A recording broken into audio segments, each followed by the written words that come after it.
I had a $75,000 college fund left by my grandpa, but my parents gave it all to my sister's failing boutique, calling me selfish for wanting it back. I'm 22, male, and this story still feels like a nightmare I can't wake up from. Growing up, I always felt like the shadow to my older sister. She's the golden child, always the center of attention, the one my parents bent over backward for. Don't get me wrong, she's smart, driven, and ambitious, but it was like my achievements were never even registered in comparison. I could do everything right, but she'd get a parade for breathing. But I guess I should start at the beginning, when everything seemed normal. I was raised by my parents with the promise that when it was time for college, I wouldn't have to worry. Grandpa had left me a fund, a solid $75,000 that he built over the years specifically for my education. Grandpa and I were close, closer than I ever was with my parents. He made sure that when the time came for me to go to college, I'd have that financial security. It was his dream that I'd go to a good university, get a degree, and make something of myself, and I was ready to do exactly that. I'd worked hard in school, gotten decent grades, and had been accepted into a university that was everything I could have asked for. All I needed was to tap into that college fund, and I was set. At least, that's what I thought. I came home one day after getting my acceptance letter, excited to share the news. I figured my parents would be happy for me, maybe even proud. I mean, isn't that how it's supposed to go? Instead, the mood was weirdly tense. They exchanged glances, and I could feel that something was off. Mom? Dad? So, I got in. The university accepted me, I said, trying to shake off the weird vibe. My mom sighed, a heavy, awkward pause filling the room. My dad looked at the floor, avoiding eye contact. And then my mom said it about the college fund. We need to talk. My heart dropped.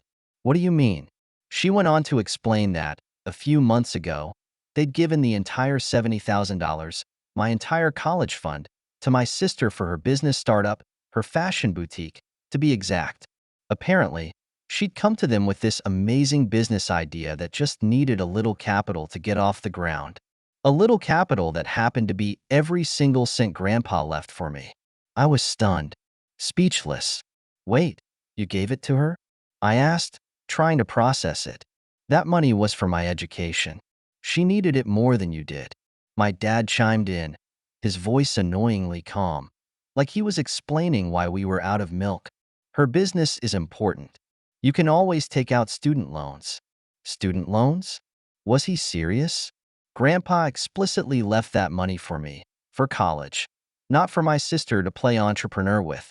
I could feel the rage bubbling inside me, but I was trying so hard to keep it together. They looked at me like they hadn't just betrayed me in the worst way possible. You didn't even ask me. I said, my voice shaking, that money wasn't yours to give away. My sister was nowhere to be found, conveniently upset while my parents tried to justify what they'd done.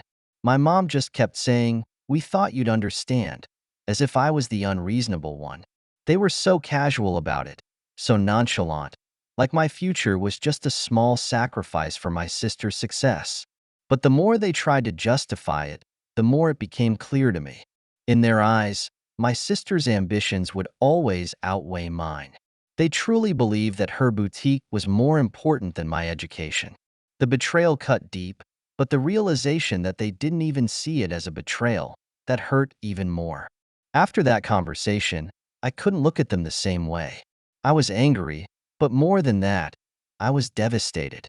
I had worked my entire life with the promise that I wouldn't have to worry about crippling debt hanging over my head when I graduated. That promise was gone, all for the sake of my sister's boutique that I wasn't even sure would succeed. I mean, who hands over 75 grand without thinking twice? The worst part was that my sister didn't even seem to care. When I confronted her later, she shrugged and said, it's just money. You can get loans or something. I'll pay you back eventually. Eventually. That word made my blood boil. There was no eventually in this situation. I needed that money now, and it was gone, just like that. So I did the only thing I could think of. I sued them. I know it sounds extreme. Who sues their own parents? But this wasn't just about the money. It was about the principle, about what Grandpa wanted, and about the fact that they betrayed me without a second thought. That money was legally mine, and they had no right to give it away. I wish I could say that the lawsuit was some easy fix, that it opened their eyes to how wrong they were. But it didn't. Instead, it made everything worse. My parents were furious, calling me ungrateful, selfish, and accusing me of tearing the family apart. My sister, of course, played the victim, saying that I was ruining her dream and trying to sabotage her business. They painted me as the villain, but I didn't care. I was done being the doormat. The case dragged on for months, and in that time, I had to move out. They kicked me out of the house, saying that if I was going to betray the family like this, I wasn't welcome under their roof. So at 18, I found myself couch surfing at friends' places, trying to balance the stress of the lawsuit with finishing up my final year of high school. It was the hardest time of my life, but I refused to back down. I knew what was right, and I wasn't going to let them take away my future because of my sister's entitled demands. Then, the truth came out. During the legal proceedings, my lawyer uncovered something that shook me to my core. The business wasn't doing well. My sister's boutique, the reason they drained my college fund, was failing badly. The money was practically gone, wasted on poor investments, bad marketing, and overpriced merchandise that no one was buying. All $75,000 gone. When this came to light, my parents were forced to face the truth. They had bet my future on my sister's business, and it had failed spectacularly. But instead of apologizing or trying to make things right, they doubled down on their anger toward me. "You're just happy we failed, aren't you?"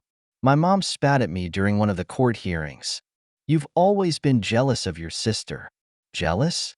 I wasn't jealous. I was angry, furious that they'd thrown away my future for a pipe dream. Furious that they were still acting like I was the one in the wrong. In the end, the court ruled in my favor. Legally, the money was mine, and while they couldn't give back what was already lost, they were ordered to pay me restitution. It wasn't the full $75,000, but it was enough for me to start college without being buried in debt. But the victory felt hollow. By then, my relationship with my family was completely shattered. My parents refused to speak to me, and my sister acted like I'd ruined her life. They made me out to be the villain in their story, even though they were the ones who had betrayed me. I ended up moving far away for college, putting as much distance between me and my family as possible. I focused on my studies, determined to make something of myself without their help. It was lonely at times, but I found a new support system in my friends and classmates. And then, karma finally caught up with them. The boutique, it went under. My sister had to declare bankruptcy within 2 years. She tried to keep it going, but the debts piled up too high, and she couldn't keep her head above water. My parents, who had co-signed on some of her business loans, were left footing the bill. They lost a lot. Most of their savings, their financial stability, and eventually their home. The same house they kicked me out of was sold to pay off the debts from the failed boutique. The golden child had failed, and they were left to clean up the mess. I should have felt vindicated, but honestly, I just felt sad for them. They'd thrown away everything for my sister, and now they had nothing to show for it. I didn't reach out, though. I didn't feel like it was my responsibility to save them from the consequences of their own choices. These days, I'm doing okay. I'm in my senior year of college, on track to graduate with honors. I've got a job lined up after graduation, and for the first time in a long time, I feel like I'm in control of my own life. As for my family, we haven't spoken in years. Every now and then, I hear through mutual contacts that they're struggling, but I've made peace with it. I've learned that sometimes cutting ties is the only way to protect yourself from toxic people, even if those people are family. So yeah, that's my story. And if there's one thing I've learned from all of this, it's that no one has the right to steal your future, no matter who they are. No matter if they're your parents or your siblings, it doesn't give them a free pass to treat you like you don't matter. That's something I had to learn the hard way. Thank you so much for listening to my story.